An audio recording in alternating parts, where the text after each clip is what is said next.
सुप्रभात बच्चों, आप सब लोग कैसे हैं। ईश्वर से प्रार्थना करती हूँ कि आप सभी लोग स्वस्थ और सुरक्षित होंगे और घर में पढ़ाई भी कर रहे होंगे। प्यारे बच्चों, आज हम लोग हिंदी व्याकरण में पाठ 13 वाक्य का आदर्श पाठ करेंगे। तो चलिए अपनी पाठ पुस्तिका खोलिए, पेज नंबर 86। सार्थक शब्दों के मेल से वाक्य बनते हैं। नीचे लिखे शब्दों के समूह को पढ़िए। का है ध्यान कविता दादी रखती अपनी, सुनैना खिलाओ को सेब काट कर, जाता है अपने प्रशांत घर। ये शब्द समूह वाक्य नहीं है, क्योंकि इनमें आए शब्द तो सार्थक हैं, किंतु पदों का क्रम ठीक नहीं है। इन शब्द समूह में क्या बात कही जा रही है यह स्पष्ट नहीं है, अतः इन्हें वाक्य नहीं कहा जा सकता है। उपयुक्त शब्द समूह को यदि इस प्रकार लिखा जाए तो हमें इनका भाव समझ में आ जाता है। जैसे कि उदाहरण दिया है, कविता अपनी दादी का ध्यान रखती है, सुनैना को सेब काट कर खिलाओ, प्रशांत अपने घर जाता है। भाव स्पष्ट होने के कारण ये शब्द समूह वाक्य हैं। वाक्यों के रूप में ही हम आपस में बातचीत करते हैं। शब्दों का वह व्यवस्थित समूह जो एक निश्चित अर्थ भाव स्पष्ट करे वाक्य कहलाता है।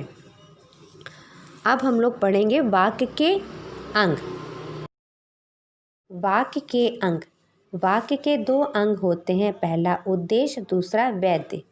उद्देश्य और वैध को मिलाकर ही कोई वाक्य पूरा होता है। उद्देश्य वाक्य में जिसके विषय में कुछ कहा जाए उसे उद्देश्य कहते हैं। जैसे उदाहरण दिया गया है, सुमित कक्षा में प्रथम आया है। यहाँ सुमित उद्देश्य है, क्योंकि उसके विषय में ही बात की जा रही है। वही वाक्य की क्रिया का करता है। वैध वाक्य में उद्देश्य के विषय में जो कुछ कहा जाए उसे वैध कहते हैं। जैसे सुमित कक्षा में प्रथम आया है। यहाँ सुमित के विषय में बताया गया है कि वह कक्षा में प्रथम आया है, अतः यहाँ वैध है, अतः यह वैध है। वैध के अंतर्गत मुख्यतः क्रिया, कर्म आदि का विस्तार आता है। कुछ अन्य उदाहरण यहाँ पे दिए गए हैं, जैसे वाक्य, उद्देश्य और वैध। गोस्वामी तुलसीदास ने रामचरित की रचना की। यहाँ उद्देश्य गोस्वामी तुलसीदास जी हैं और वैध क्या है, रामचरितमानस की रचना की। इसी प्रकार से नीचे भी और उदाहरण दिए गए हैं। अब हम लोग पढ़ेंगे वाक्य के भेद। वाक्यों के इन दो आधारों पर अनेक भेद होते हैं। वाक्यों के इन दो आधारों पर अनेक भेद होते हैं, जैसे कि रचना के आधार पर और अर्थ के आधार पर। रचना के आधार पर वाक्य के भेद। रचना के आधार पर वाक्य के 3 भेद होते हैं। पहला सरल वाक्य, दूसरा संयुक्त वाक्य, तीसरा मिश्रित वाक्य। पहला सरल वाक्य, जिस वाक्य में एक ही उद्देश्य और एक ही वैध होता है वह सरल वाक्य कहलाता है। दूसरा संयुक्त वाक्य। संयुक्त का अर्थ होता है जुड़ा हुआ। जब कोई वाक्य दो वाक्यों को योजक या समुच्चय बोधकों की सहायता से जोड़कर बनाया जाता है तब वह वाक्य संयुक्त वाक्य कहलाता है। संयुक्त वाक्य में दोनों वाक्य अपना स्वतंत्र महत्व रखते हैं, जैसे हम साइकिल से जाएं या पैदल चलें इत्यादि। तीसरा है मिश्रित वाक्य। मिश्रित का अर्थ होता है मिला जुला। ऐसा प्रधान वाक्य जिसमें एक या एक से अधिक आश्रित उपवाक्य जुड़े हों मिश्रित वाक्य कहलाते हैं। जैसे मेरी फ्रॉक वह है जो नीले रंग की है इत्यादि। अब बच्चों हम पढ़ेंगे अर्थ के आधार पर वाक्य के भेद। अर्थ के आधार पर वाक्य के 8 भेद होते हैं और वे भेद कौन कौन से होते हैं। विधानवाचक वाक्य, प्रश्नवाचक वाक्य, आज्ञावाचक वाक्य, निषेधवाचक वाक्य, इच्छावाचक वाक्य, संदेहवाचक वाक्य, संकेतवाचक वाक्य, विस्मय आदि वाचक वाक्य। तो अभी हम लोगों ने पढ़ा है अर्थ के आधार पर वाक्य के कितने भेद होते हैं, यानी कि 8 भेद होते हैं। अब हम इन 8 भेदों के बारे में भी जानेंगे। पहला है विधानवाचक वाक्य। इन वाक्यों में किसी प्राणी, वस्तु या स्थान की सामान्य स्थिति का उल्लेख होता है, जैसे गंगा हिमालय से निकलती है। प्रश्नवाचक वाक्य। इन वाक्यों में कोई प्रश्न पूछा जाता है, जैसे आपके पिताजी क्या करते हैं। आज्ञावाचक वाक्य।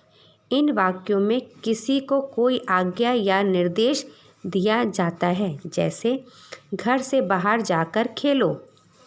निषेधवाचक वाक्य। इन वाक्यों में क्रिया के नहीं होने की बात कही जाती है, जैसे अनुराधा ससुराल नहीं जाएगी।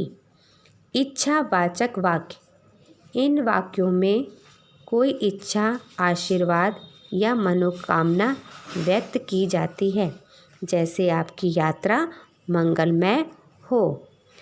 लास्ट हमारा है, छठा हमारा है संदेहवाचक वाक्य। इन वाक्यों में कार्यों के होने या ना होने के विषय में कोई शंका व्यक्त की जाती है, जैसे आज वर्षा हो सकती है। सातवां संकेतवाचक वाक्य।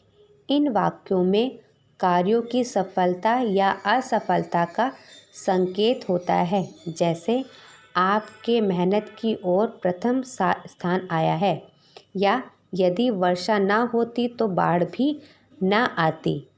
आखिरी हमारा है 8वां विस्मय आदि वाचक वाक्य। इन वाक्यों में हर्ष, दुख, पीड़ा, शोक, प्रसन्नता आदि के भाव व्यक्त किए जाते हैं, जैसे ओह कितनी गर्मी है, शाबाश क्या मुकाबला किया। तो प्यारे बच्चों आज हम लोगों ने पाठ 13 वाक्य का आदर्श पाठ किया है। इसी पाठ से संबंधित कुछ प्रश्नोत्तर कार्य मैंने आपके स्कूल के वेबसाइट में दे दिया है, जिसको कि आपको अपनी कॉपी में करना है। अगले वीडियो में पुनः हम लोग नए पाठ के साथ उपस्थित होंगे। तब तक प्यारे बच्चों आप लोग अपना ख्याल रखिएगा। धन्यवाद।